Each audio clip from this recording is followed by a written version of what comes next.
أعوذ بالله من الشيطان الرجيم.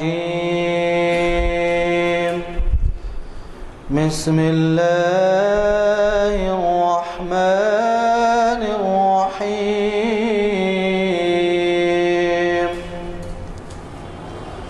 والضحى والليل إذا سجى ما ودعك ربك وما قلى وللآخرة خير لك من الأولى ولسوف يعطيك ربك فترضى ألم يجدك يتيما فآوى ووجدك ضالا فهدى ووجدك عائلا فأغنى فأما اليتيم فلا تقهر وأما السائل فلا تنهر وأما بنعمة ربك فحدث. صدق الله العظيم.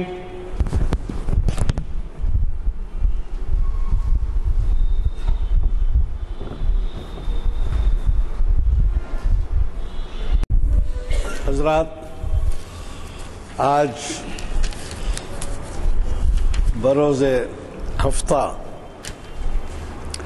بعد نماز عصر ہم جامع مسجد عالیہ گن فاؤنڈری کے کانفرنس ہال میں تاریخ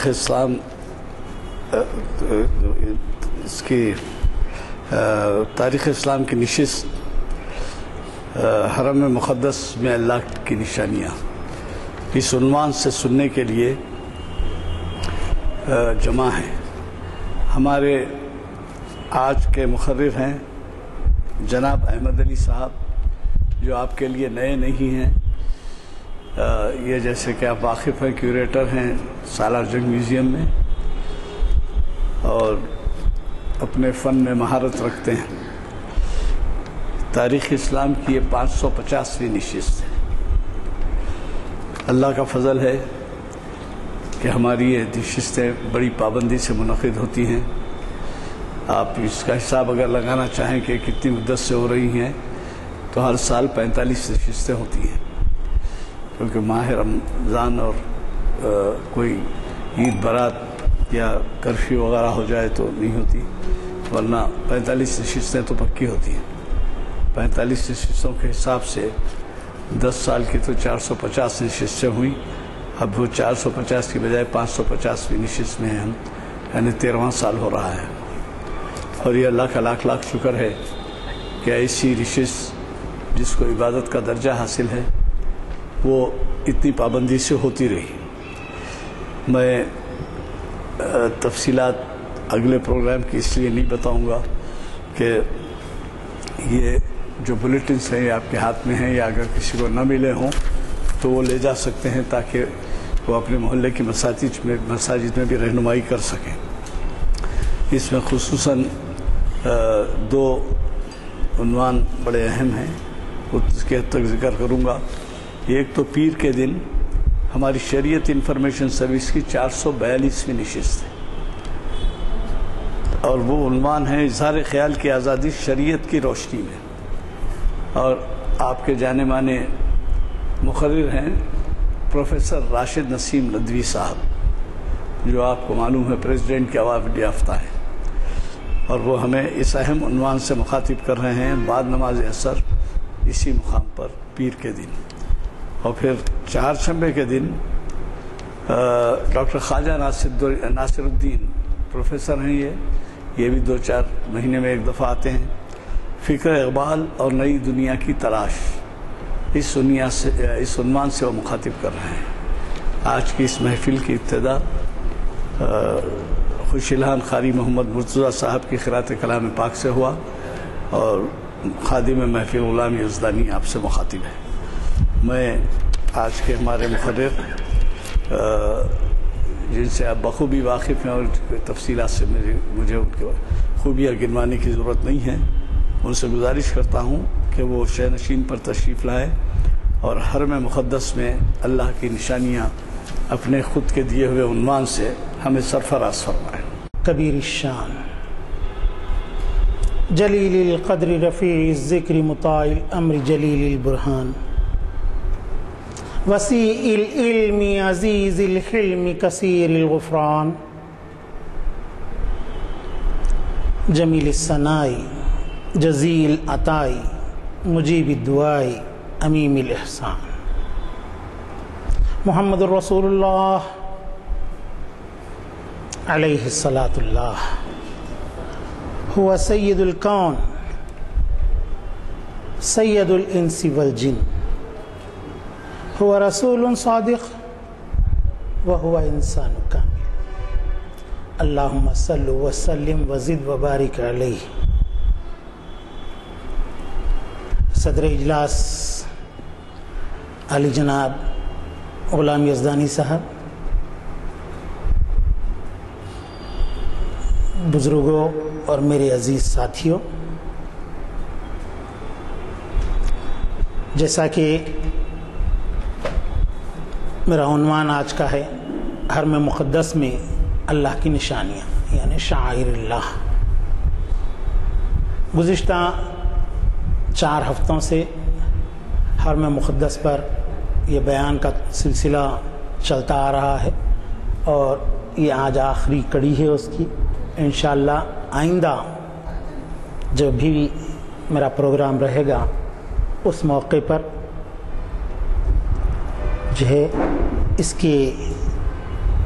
کا پاور پوائنٹ پریزنٹیشن سلائڈز کے ساتھ یعنی، اور آنے والے پروگرام کا عنوان مسجد نبوی رہے گا۔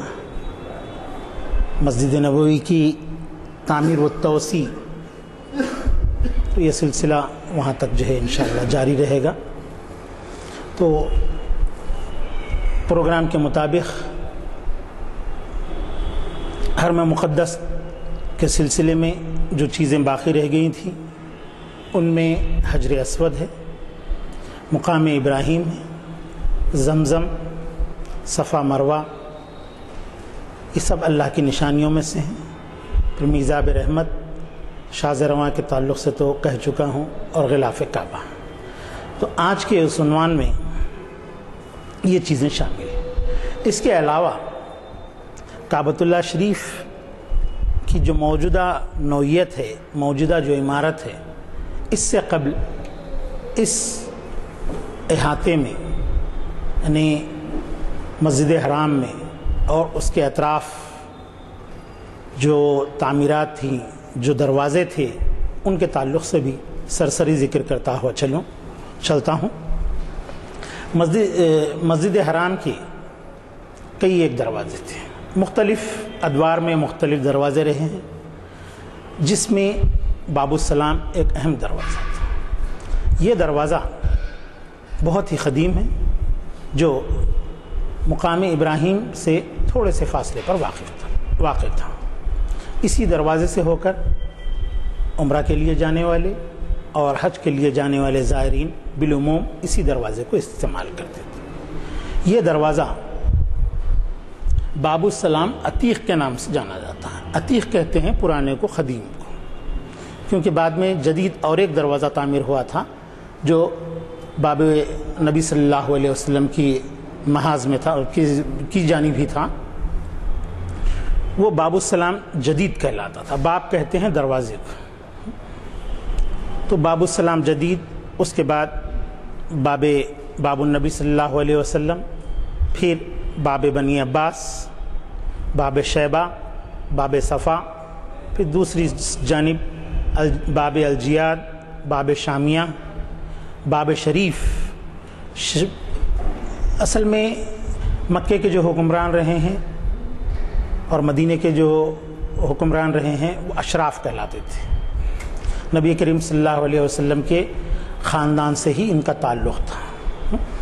تو شریف جس کے محلات کی جانب جو دروازہ تھا، جو آخری شریف محمد حسین گزرے ہیں، تو اس جانب سے جو دروازہ تھا وہ باب شریف کہلاتا تھا.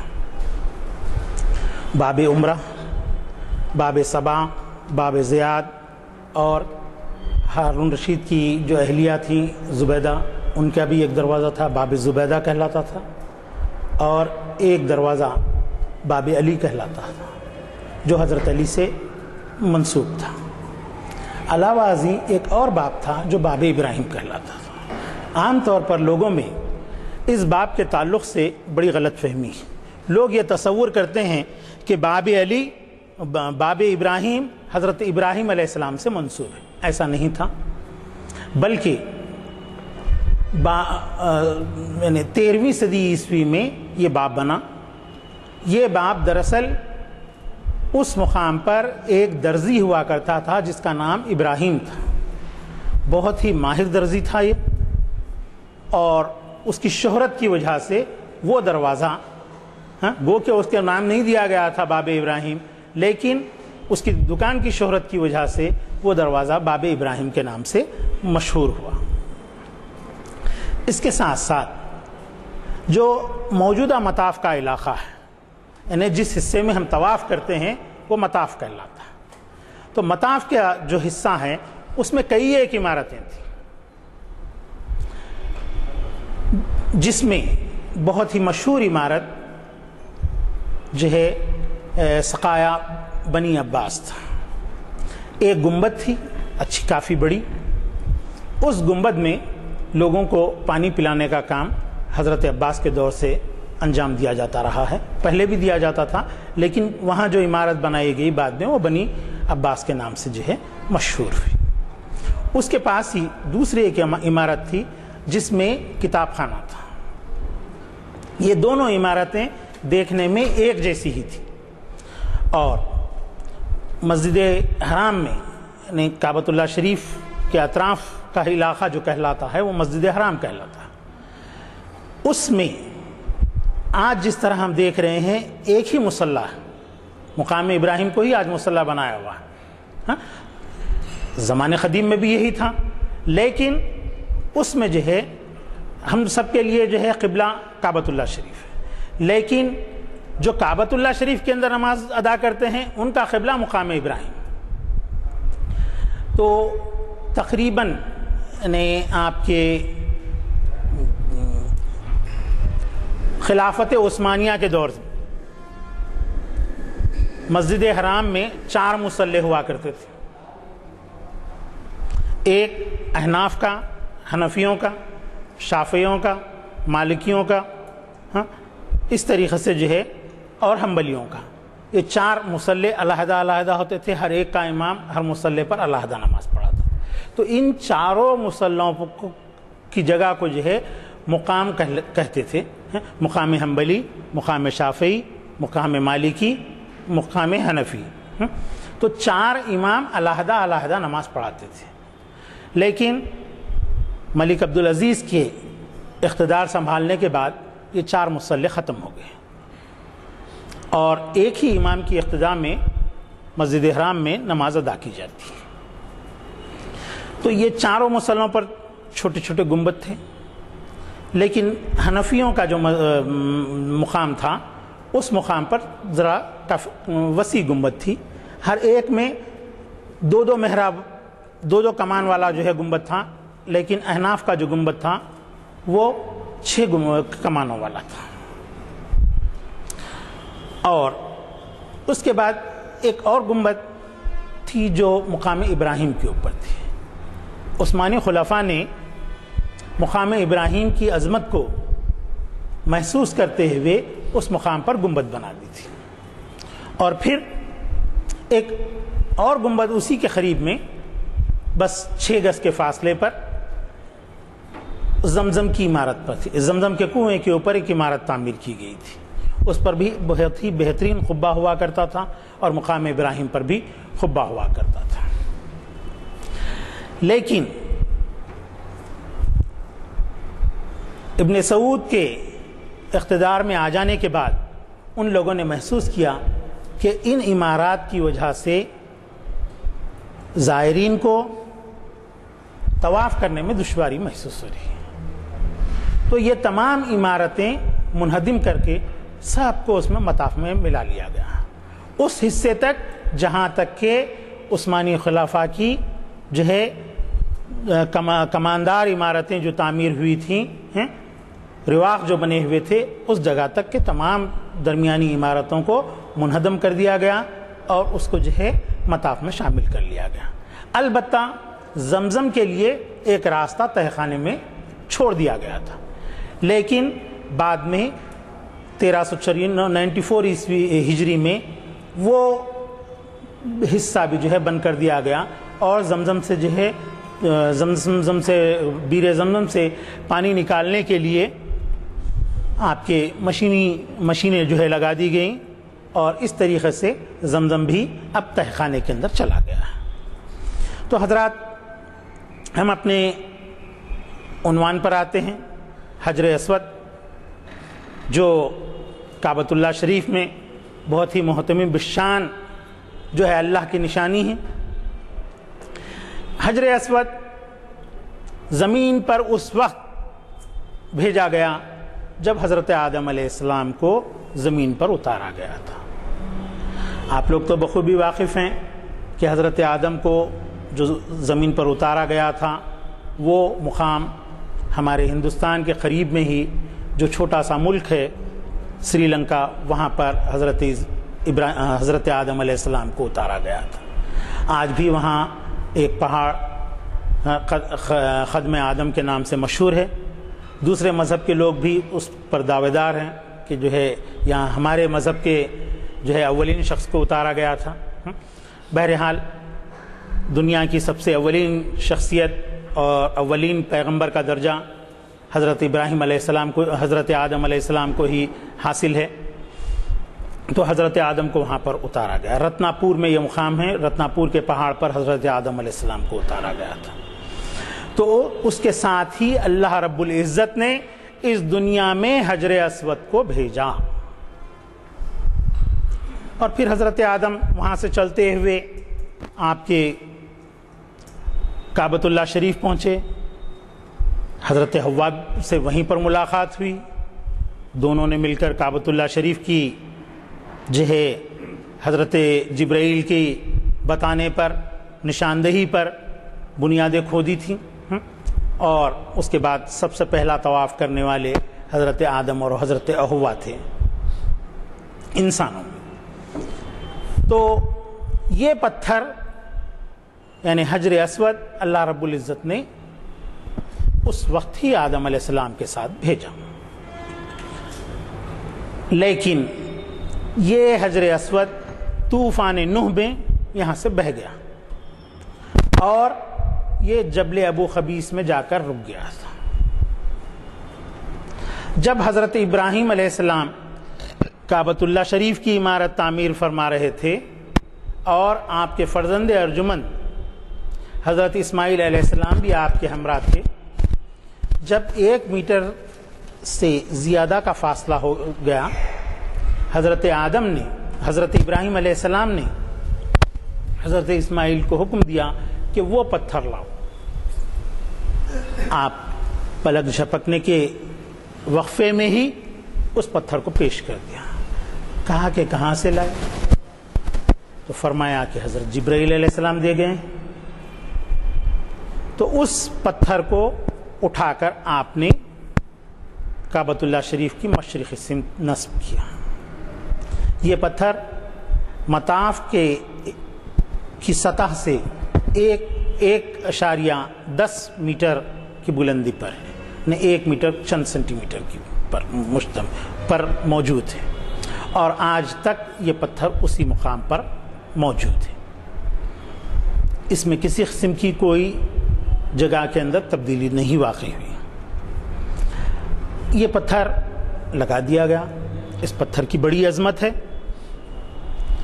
جس کا بوسہ لینے سے آپ کے گناہ زائل ہوتے ہیں، وہ پتھر جذب کر لیتا ہے۔ یہ پتھر بہت ہی سفید تھا، لیکن ہمارے گناہوں کو جذب کرتے کرتے سیاہ رنگ کا ہو گیا۔ حجر اسود اپنی جگہ پر اسی طرح سے رہا۔ رسول اللہ بھی جب کعبۃ اللہ شریف کی تعمیر قریش کے دور میں ہوئی تو اس وقت رسول اللہ نے جو ہے اپنے دست مبارک سے اس پتھر کو اسی مقام پر اور اسی بلندی کے اوپر نصب فرمایا تھا۔ رسول اللہ کا دور گزر گیا، خلفائے راشدین کے دور بھی گزر گیا، اور بنو امیہ کی حکومت مکے میں جو ہے چل رہی تھی۔ حضرت زبیر مکے کے گورنر تھے، انہوں نے یزید کے ہاتھ پر بیعت کو مناسب نہیں سمجھا، چنانچہ یزید نے کعبۃ اللہ شریف کے اطراف اپنی افواج متعین کر دی اور بیعت کے لیے کہا گیا۔ حضرت عبداللہ بن زبیر بیعت سے انکار فرمائے، نتیجہ جنگ و جدال تک پہنچا۔ یزید کی فوجوں نے منجیخ یعنی توپ چلانا شروع کر دی، اور توپ کے ایک دھماکے سے حجر اسود کے 3 ٹکڑے ہو گئے،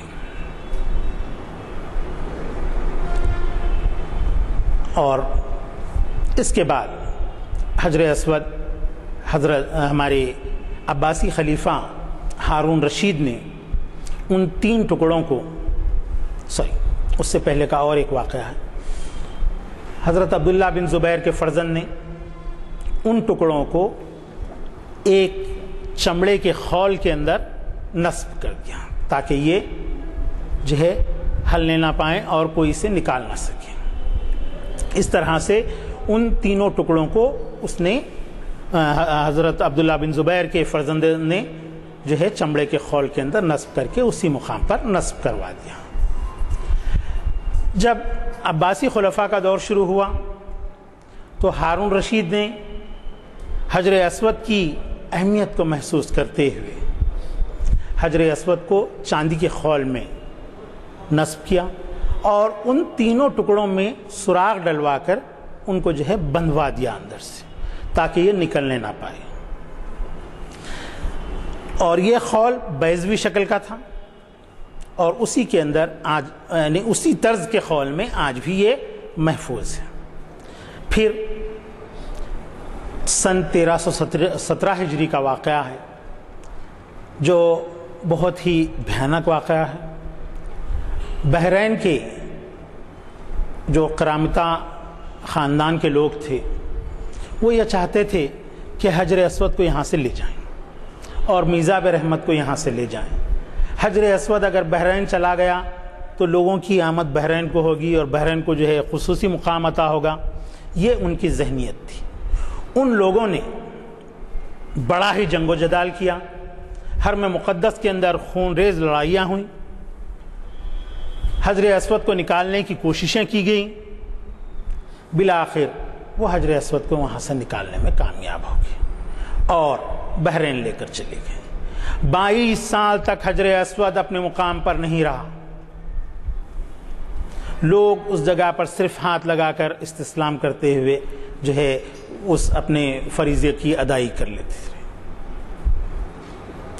اور کرامتہ کے اس خونریز لڑائیوں کی وجہ سے کعبۃ اللہ شریف میں 6 سال تک حج کی سہولت کسی کو حاصل نہیں رہی اور 6 سال تک حج کی سعادت کوئی حاصل نہیں کر سکا۔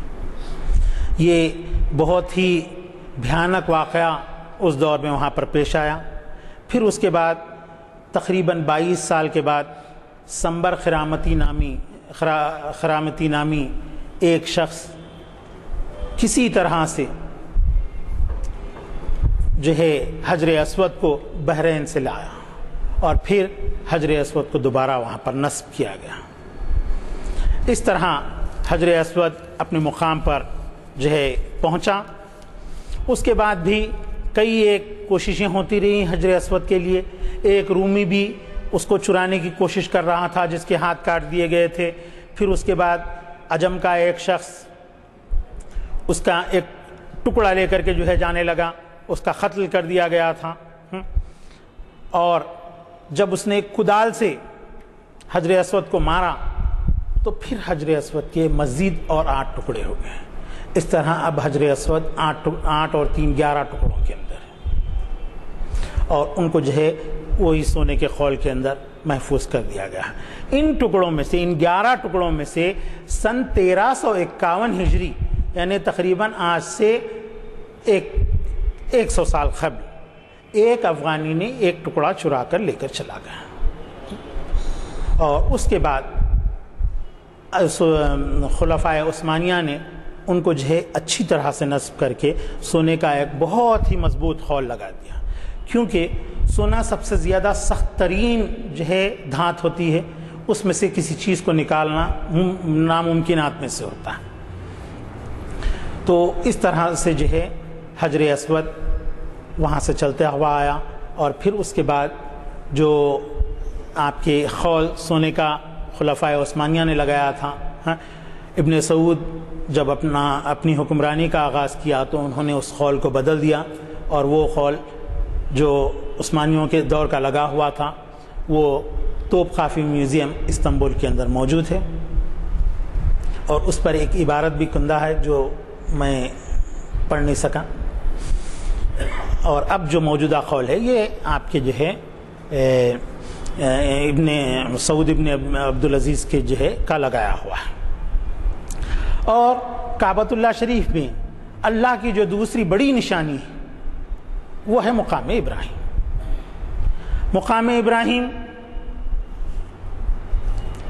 کعبۃ اللہ شریف سے 14.5 میٹر کی دوری پر ہے۔ یہ ایک 40 بائی 40 کا پتھر ہے جس کی بلندی 50 سینٹی میٹر ہے، اور اس پر حضرت ابراہیم علیہ السلام نے کھڑے ہو کر کعبۃ اللہ شریف کی تعمیر کی تھی۔ یہ بھی کہا جاتا ہے کہ یہ پتھر بھی جنت سے ہی اللہ رب العزت نے بھیجا تھا۔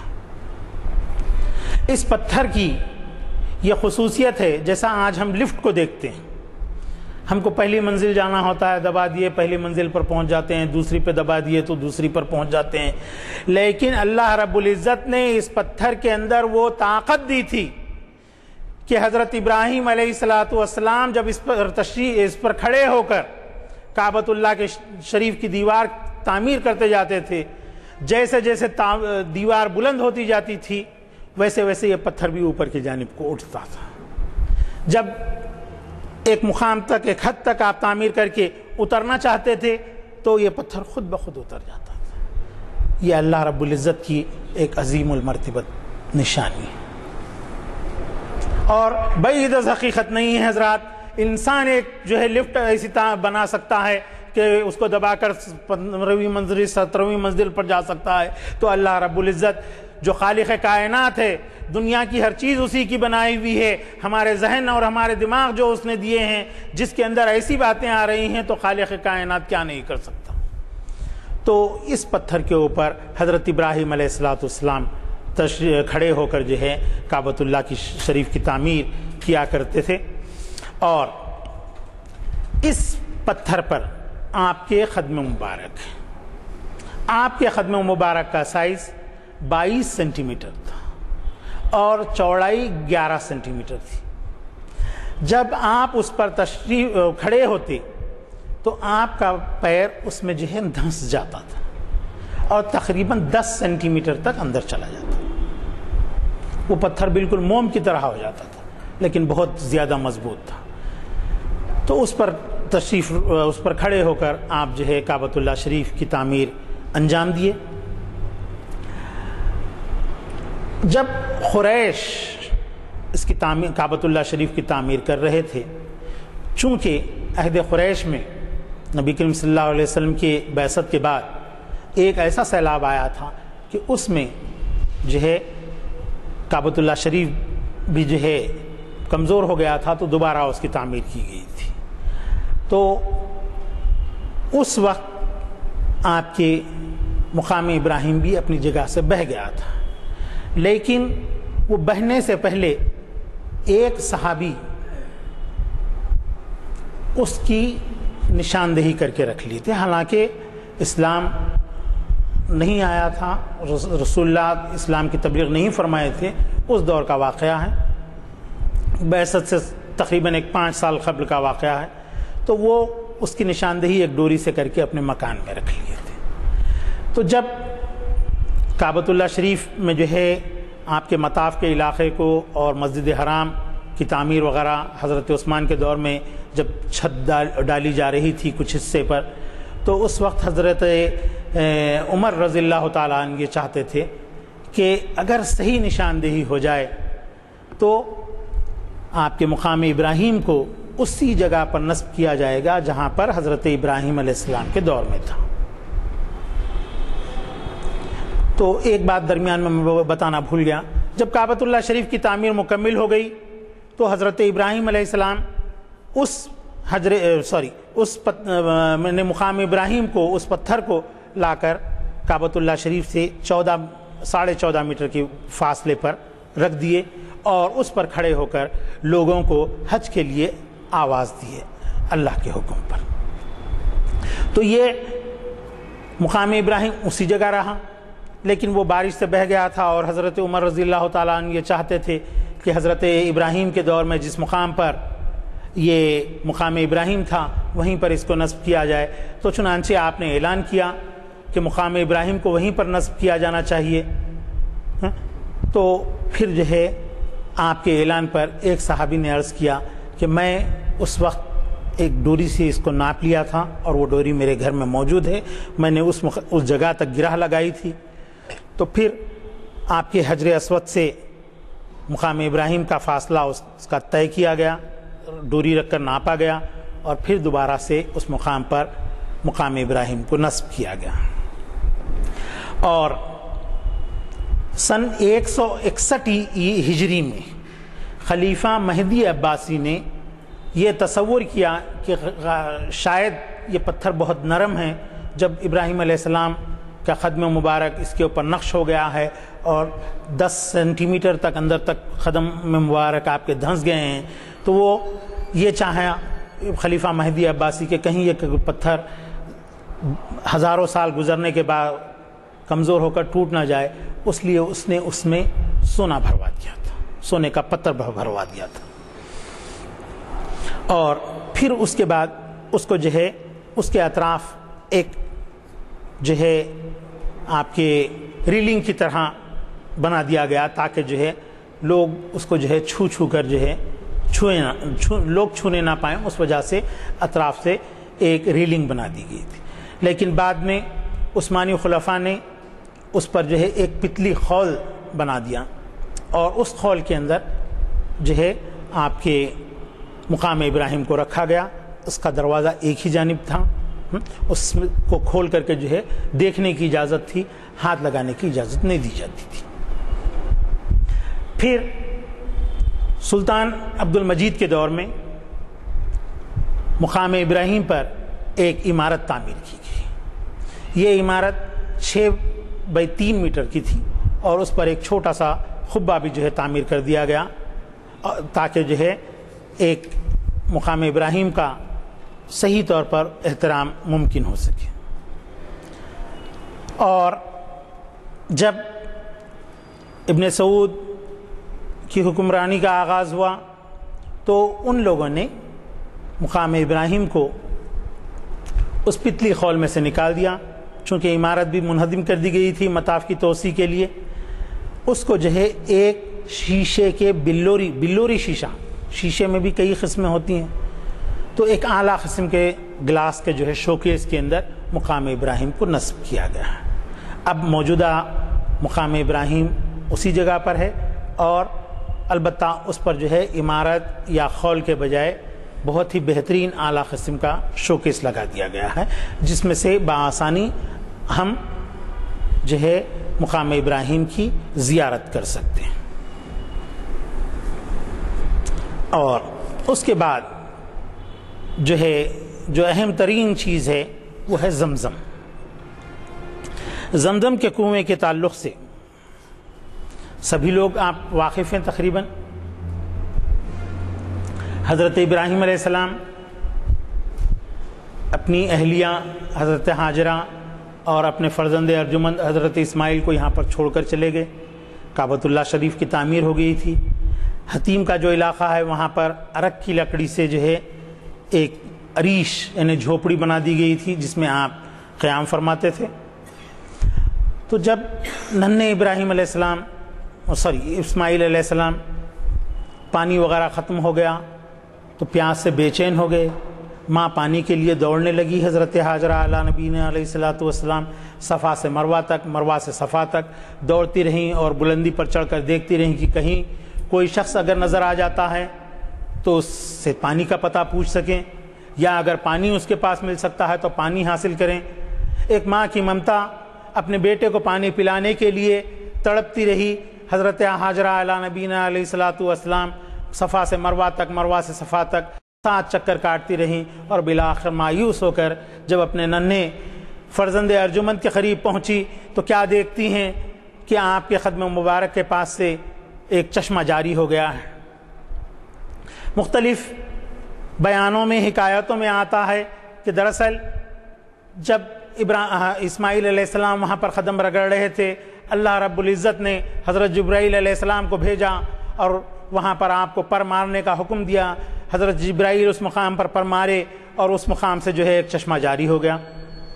ایک نبی زادے کی پیاس کو بجھانے کے لیے اللہ رب العزت نے حضرت جبرائیل علیہ السلام کو بھیجا اور وہاں سے ایک ایسا چشمہ جاری کیا جو آج بھی ساری دنیا کے لیے جو ہے ایک متبرک اور مقدس چشمہ تصور کیا جاتا ہے، جس کے پانی کو پینے سے بیماریاں دور ہو جاتی ہیں، جزامیوں کا جزام کا مرض دور ہو جاتا ہے، لوگوں کو صحت عطا ہوتی ہے۔ اگر اس پانی کو پیتے ہوئے رہ کر آپ زندہ رہنا چاہیں تو آپ کو کسی قسم کی غذا کی بھی ضرورت نہیں ہے، آپ اس پانی کو پی کر بفضل خدا ایک لمبے عرصے تک جو ہے زندہ رہ سکتے ہیں۔ اس پانی کے اندر اتنی غذائیت موجود ہے۔ خود ناچیز کا یہ تجربہ ہے، جب زیارت کے لیے گیا ہوا تھا، افطار کے لیے وہاں پر مسجد نبوی میں کھجوریں دی جاتی ہیں اور کچھ بن کے ٹائپ کی جو ہے روٹی ہوتی ہے اور دہی کا ایک چھوٹا سا کٹورا، بس اتنا کھا لے کر ہم جو ہے پھر سحر کو ہی کھاتے تھے اور پیٹ بھر بھر کے پانی پیتے تھے۔ تو اس پانی کے اندر کی جتنی غذائیت ہے اس کو میں خود بھی جو ہے اپنے طور پر محسوس کیا ہوں۔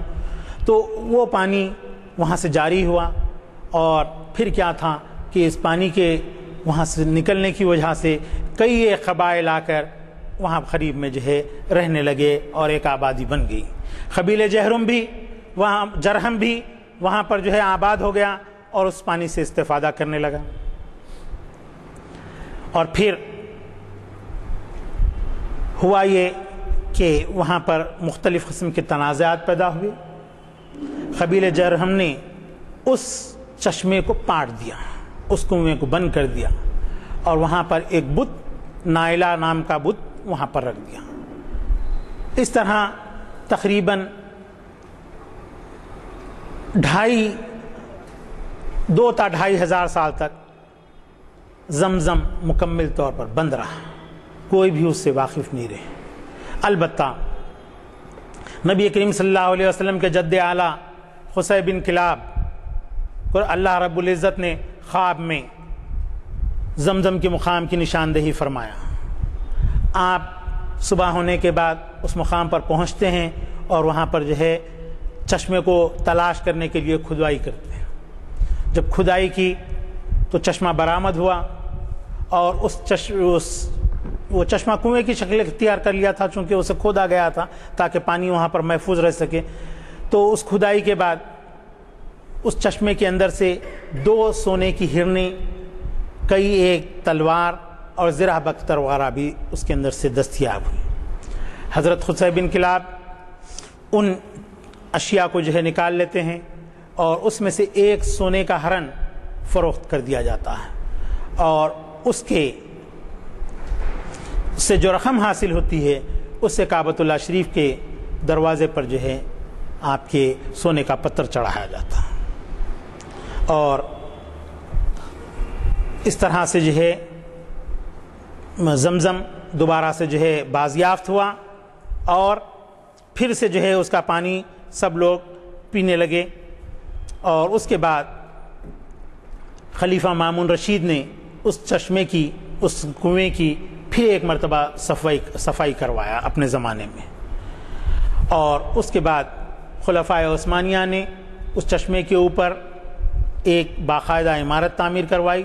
آخری اپنے حکومت کے آخری حصوں میں تقریباً 19ویں صدی کے دور میں جو ہے وہ عمارت تعمیر کی گئی، ورنہ اس سے پہلے وہ چشمہ بالکل ایک کنویں کی شکل تھا جس کے اوپر کوئی سائبان نہیں تھا، اطراف بس صرف پختہ اینٹیں جو ہے اس کے زمین کے لیول تک ہی لگائی گئی تھی۔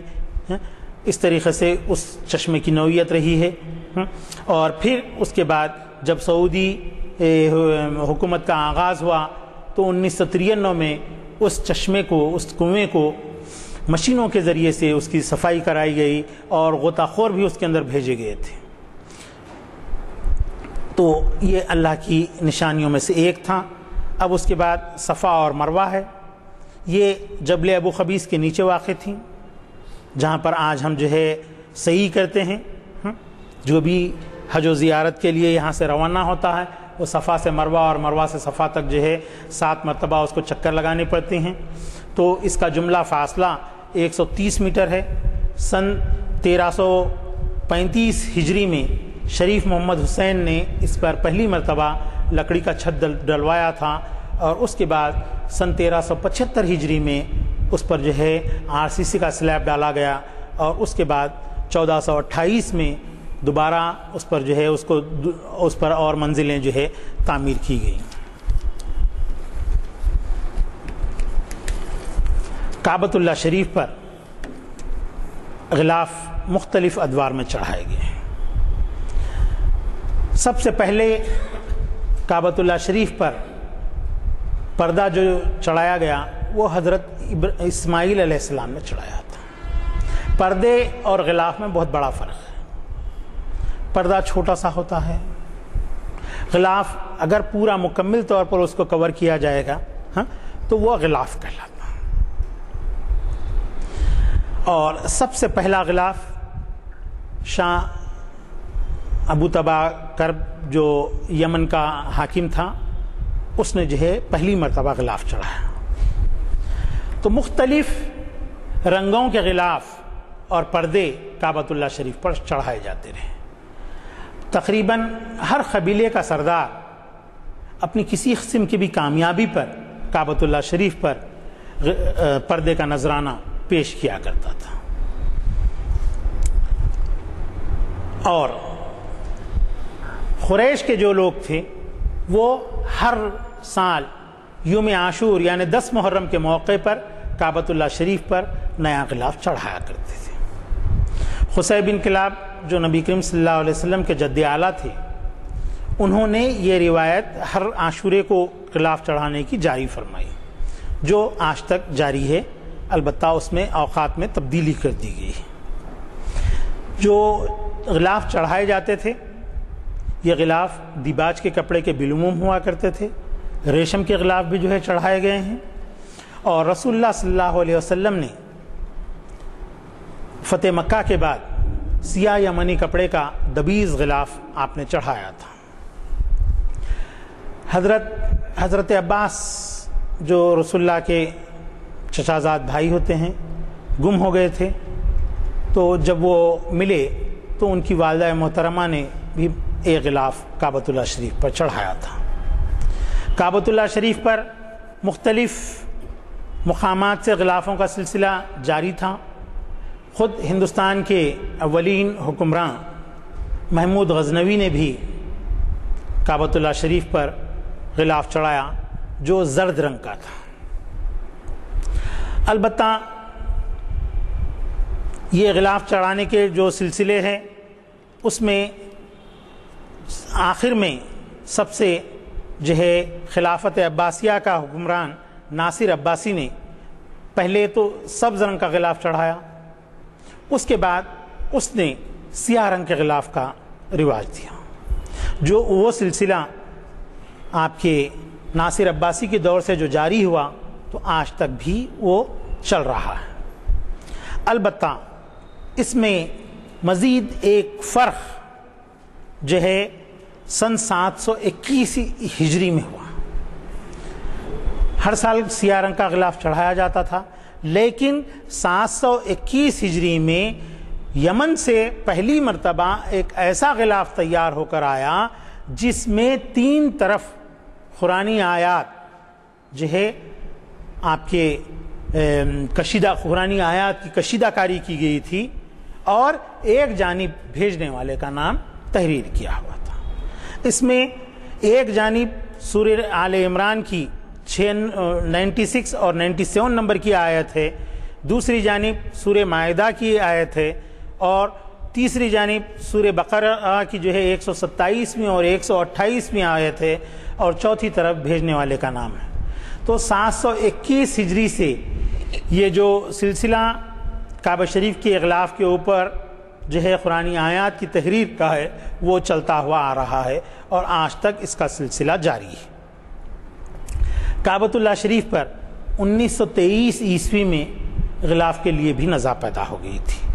چونکہ غلاف مصر سے آیا کرتے تھے، اس وقت آپ کے مصریوں اور شریف میں شریف حسین ابن علی میں جو ہے تنازع چل رہا تھا، اس وجہ سے مصریوں نے اس وقت غلاف کو واپس منگوا لیا، اور پھر ادھر دوسرا سلسلہ چل رہا تھا، ابن سعود کے ساتھ شریف کی لڑائی چل رہی تھی، بزرگ حضرات اس میں سے واقف ہوں گے۔ تو اس وقت بھی غلاف بھیجنے کی غلاف نہیں بن سکا، لیکن ابن سعود نے عجلت میں غلاف تیار کروا کر جس میں بغیر لکھت والا غلاف تھا، وہ غلاف کعبۃ اللہ شریف پر اس نے چڑھایا، اور اس کے بعد یہ ایسی جو ہے صورتحال کو دیکھتے ہوئے ابن سعود نے دارالقصوہ نامی ایک کارخانہ قائم کیا۔ قصوہ اس پردے کو کہتے ہیں جو کعبۃ اللہ شریف پر چڑھایا جاتا ہے۔ تو ایک کارخانہ قائم کیا، اس کارخانے کے اندر ہمارے ہندوستان سے بنارس کا جو ہمارا مقام ہے وہاں سے کاریگروں کو بلایا گیا، اور کعبۃ اللہ شریف کے جو ہے غلاف مبارک کو سونے کی جو ہے آپ کے زر بفت سے مزین کرنے کا کام وہاں پر جو ہے شروع کروایا، اور کعبۃ اللہ شریف کا غلاف پہلے خالص ریشم میں ہوا کرتا تھا، اب ریشم اور کاٹن دونوں مکس ہیں اس میں، اور یہ غلاف جو ہے آپ کے سلطان ناصر عباسی کے دور تک کعبۃ اللہ شریف پر جو غلاف ڈالے جاتے تھے نکالے نہیں جاتے تھے۔ کبھی کسی کو اگر دینا رہا تو کچھ حصہ اس میں سے تبرکن جو ہے دے دیا جاتا تھا، لیکن نکالے نہیں جاتے تھے۔ تو سلطان ناصر عباسی نے حکم دیا کہ کعبۃ اللہ شریف پر بیک ایک ہی وقت میں ایک ہی غلاف رہنا چاہیے، اور سابقہ کا جو غلاف ہوگا وہ زائرین میں اور جو ہے معتبر اشخاص کے اندر تقسیم کر دیا جائے تاکہ کوئی اس کی بے حرمتی نہ کر سکے۔ تو اس طرح سے غلاف کعبہ جو ہے تقسیم کر دیا جانے لگا، لیکن اب یہ سلسلہ بند کر دیا گیا ہے۔ وجہ اس کی یہ ہے کہ موجودہ حکومت یہ سمجھتی ہے کہ لوگ کعبۃ اللہ شریف کا غلاف لے جا کر عقیدت کے بجائے اس کو پوجنے لگے ہیں، یہ ان لوگوں کا تصور ہے۔ اس وجہ سے ان لوگوں نے غلاف کو دینا بند کر دیا، نکال دیا جاتا ہے کعبۃ اللہ شریف کا غلاف اور نیا غلاف چڑھایا جاتا ہے۔ لیکن جو سربراہ آوردہ اشخاص یہاں سے جاتے ہیں، جیسا کہ مولانا حمید الدین عاقل رحمۃ اللہ علیہ تشریف لے گئے تھے تو ان کو کعبۃ اللہ شریف کا غلاف دیا گیا تھا۔ دراصل وہ کعبۃ اللہ شریف کا غلاف نہیں ہے، بلکہ دارالقصوہ میں تیار کیا ہوا کپڑا ہے۔ وہ نہ تو کبھی کعبۃ اللہ شریف پر مس ہوا، نہ کعبۃ اللہ شریف پر چڑھایا گیا، بلکہ اس کارخانے میں جہاں پر کعبۃ اللہ شریف کا غلاف بنایا جاتا ہے وہاں سے تیار کیا ہوا ایک ٹکڑا جو ہے دے دیا گیا اسے، تو اس کی مذہباً کوئی جو ہے حرمت نہیں، بس اتنا ہے، وہی کارخانے سے بنا ہوا۔ لیکن حیدرآباد میں مختلف اشخاص کے پاس اور خود یہاں پر آپ کے چومحلہ پیلس میں حضور نظام کے جو عاشور خانے ہیں وہاں پر، ان عاشور خانوں میں کعبۃ اللہ شریف کا اوریجنل غلاف موجود ہے۔ اور بھی ایک صاحب ہیں یہاں ہے نور خان بازار میں رہتے ہیں، ان کے پاس کعبۃ اللہ شریف کے غلاف کا ایک قدیم حصہ ہے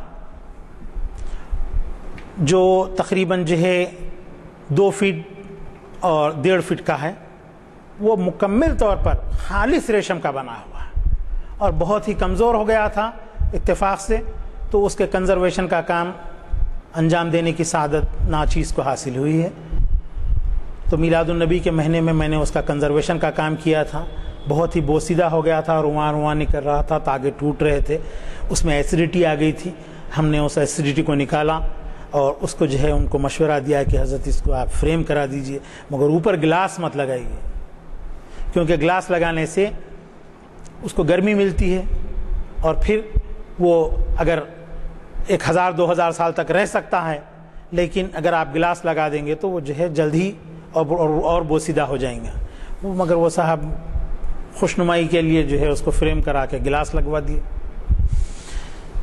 تو بہت ہی نایاب جو ہے کعبۃ اللہ شریف کا غلاف کا وہ حصہ ہے یہاں پر موجود ہندوستان میں، جبکہ یہاں پر خلوت مبارک میں جو رکھا ہوا ہے وہ تقریباً آپ کے 200 سال قدیم ہے، یہ 600 سال قدیم ہے۔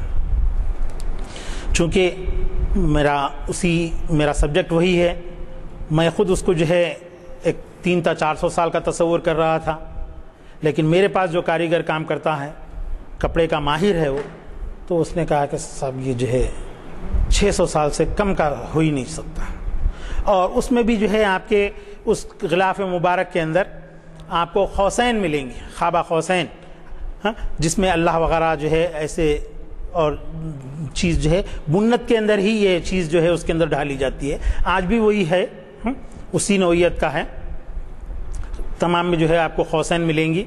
تو کعبۃ اللہ شریف پر اس طرح سے یہ غلاف چڑھایا جاتا رہا، اور آج سے تقریباً 20 سال پہلے تک کعبۃ اللہ شریف کے غلاف کو اٹھا دیا جاتا تھا۔ پچھلا حصے پر سفید کپڑا لگا ہوا ہوتا تھا، ڈوریوں سے پکڑ کر اٹھا دیا جاتا تھا اس طرح سے لہریلا، لیکن اب جو ہے غلاف کو نہیں اٹھایا جا رہا ہے، مکمل طور پر نیچے کر کے جو ہے نیچے شاذ رواں کے پاس جو حلقے بنے ہوئے ہیں وہاں پر اس کو جو ہے کس دیا جا رہا ہے، لیکن آج سے 20-25 سال پہلے اس کو اٹھا دیا جاتا تھا۔ اور آپ کے کعبۃ اللہ شریف کے اندرونی حصے کی جو دیواریں ہیں ان میں بھی غلاف مبارک لگایا جاتا تھا، لیکن وہ غلاف بہت ہی کم عرصے کے اندر بہت طویل عرصے کے بعد تبدیل کیا جاتا تھا، یعنی جب وہ بوسیدہ ہو جاتا، کمزور ہوتا، تو اسی وقت وہ غلاف 2 رنگوں کا ہوتا تھا، سرخ اور سیاہ، یعنی ایک ہی پردے کے اندر 2 رنگ ہوا کرتے تھے، اس میں بھی جو ہے مختلف قرآنی آیات وغیرہ تحریر کی ہوئی ہوتی تھی۔ اس طریقے سے جو ہے کعبۃ اللہ شریف کا غلاف جو ہے تیار ہوتا رہا ہندوستان سے۔ بعد میں بھی جو ہے جبکہ جو ہے شریف حسین میں اور ابن سعود میں جنگ کا سلسلہ جاری تھا، تو 1928 میں مولانا میں بھی عرض کر رہا ہوں مولانا اسماعیل غزنوی اور مولانا داؤد غزنوی نے 1928 میں امرتسر سے غلاف تیار کر کے جو ہے بھجوایا تھا، اور اس کے بعد سن 1346 ہجری میں دار قصوہ جو ہے بنایا گیا۔ البتہ ایک مرتبہ کعبۃ اللہ شریف کا غلاف تیار کرنے کی سعادت جو ہے پاکستان کو بھی حاصل ہوئی۔ 1962 میں اہل پاکستان نے غلاف کو تیار کر کے بھیجا تھا۔ کعبۃ اللہ شریف اور آپ کے مکہ مکرمہ اور مدینہ منورہ میں جب یہ جنگ کے دوران لوگوں میں بہت ہی غربت ہو گئی تھی، اس وقت اہل حیدرآباد نے بھی ان کی مدد کی خاطر مختلف کام انجام دیے تھے۔ یہاں حیدرآباد میں جو انجمن نے دستی پارچہ بافی انجمن حرمین شریفین دستی پارچہ بافی کی جو انجمن بنائی تھی، جس کے تحت آج مدینہ ایجوکیشنل کالجز وغیرہ چلتے ہیں، یہ تمام اسی کی جائیداد تھی۔ یہ جائیداد کی تمام آمدنی وہاں پر بھیجی جاتی تھی، اور اس انجمن کی جانب سے وہاں پر جو ہے دستی پارچہ بافی کے کارخانے دونوں مقامات پر قائم کیے گئے تھے، تاکہ اہل مدینہ اور اہل مکہ کی جو ہے معیشت کو مستحکم کیا جا سکے۔ تو بس اتنا کہتے ہوئے، چونکہ نماز کا وقت ہو رہا ہے، میں رخصت ہوتا ہوں۔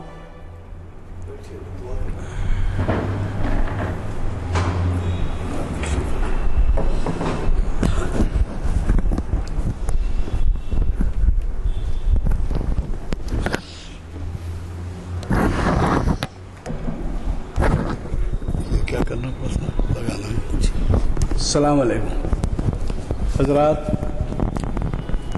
مجھے بڑی خوشی ہے کہ آج ہمارے مقرر صاحب نے ایسے مقامات مقدس جو حرمین شریفین میں واقع ہیں، خصوصاً کعبۃ اللہ شریف کے حرم میں واقع ہیں، ان کے بارے میں اتنی تفصیلات سے آگاہ کیا۔ مجھے یقین ہے کہ جب یہاں سے حاجی جاتے ہیں تو ان کو جس طرح سے تیار کیا جاتا ہے، ہدایت دی جاتی ہیں، اس میں بھی شاید اتنا مواد تفصیلی نہیں بتایا جاتا۔ چنانچہ میں آپ سے کہتا ہوں کہ اللہ تعالیٰ نے مجھے 2 مرتبہ حج سے سرفراز کیا، لیکن بعض یہاں ایسی باتیں، تاریخی باتیں معلوم ہوئیں جس سے میں نے پوری طرح سے استفادہ کیا۔ بڑی خوشی کی بات ہے کہ ہمارے اس قسم کے ماہرین ہم سے تعاون کرتے ہیں اور ایسا موقع فراہم کرتے ہیں کہ جن کے دل میں پیاس ہوتی ہے ان معلومات کے لیے، وہ پیاس بجھاتے ہیں۔ آپ آج تو اس کو سن چکے، اگر آپ نے آئندہ جب کبھی کسی کو موقع ملے سرفراز کرے اللہ تعالیٰ حج کے لیے، تو ظاہر ہے کہ تمام جو تفصیلات بتائی گئی ہیں اس سے آپ پوری طرح سے واقف رہتے ہوئے مشاہدہ کریں گے اور ان مراحل سے گزریں گے جن مراحل کا کہ آپ نے ذکر کیا ہے۔ آپ نے صفا مروہ کے بارے میں جو کہا، وہ شاید ہمارے بعض ایسے بھی ہوں گے لوگ جو صفا مروہ کے معنی نہیں سمجھتے ہیں۔ یہ پہاڑیاں ہیں، یہ پہاڑیاں ہیں، صفا ایک پہاڑی ہے، مروہ ایک پہاڑی ہے۔ اس کے درمیان جو آپ کو 7 چکر کرنے پڑتے ہیں اس کو صحیح کہتے ہیں۔ تو آپ نے تفصیل سے بتایا کہ کس طرح سے صفا اور مروہ کی پہاڑیوں کے درمیان بی بی حاجرہ کے تعلق سے کہ انہوں نے 7 مرتبہ چکر کاٹی اور پھر اس کے بعد پانی برآمد کس طرح سے ہوا، وہ بھی آپ نے بتایا۔ تو ظاہر ہے کہ ان تمام معلومات کے بعد آپ جب جاتے ہیں اور معائنہ کرتے ہیں تو پوری طریقے سے آپ ان گہرائیوں تک پہنچ سکتے ہیں جس کا اللہ تعالیٰ نے اپنی نشانیوں کے طور پر اس احاطے میں اثرات چھوڑے ہیں۔ تو بہرحال بڑی خوشی کی بات ہے۔ اور ابھی آپ نے جو اعلان کیا کہ ہماری خواہش تھی کہ آڈیو ویڈیو کے ذریعے یہاں پر معائنہ کرایا جائے، دکھایا جائے، ڈسپلے کیا جائے ان مقامات کو، تو آپ نے آج اس کا وعدہ بھی کر لیا کہ اگلی جو نشست ہوگی، یہ ہمارا ایک سلسلہ چلا ہے، اس سلسلے کے آخری کڑی تھی سمجھیے۔ اب اس کے بعد جو ڈسپلے ہوں گا اس میں آپ کو پوری طریقے سے بتایا جائے۔ تو آئندہ کے اس پروگرام کو مت بھولیے اور آپ اس کو روٹین میں مت لے لیجئے، بلکہ اس بات کا خیال کرتے رہیے کہ ہمارے ماہر کنزرویٹر صاحب اب آئندہ جو کچھ کریں گے وہ بہت ہی تیاری سے کریں گے اور اس میں عملاً پریکٹیکل آپ کو تجربے کا موقع رہے گا۔ میں مقرر صاحب سے گزارش کرتا ہوں کہ وہ دعا فرمائیں۔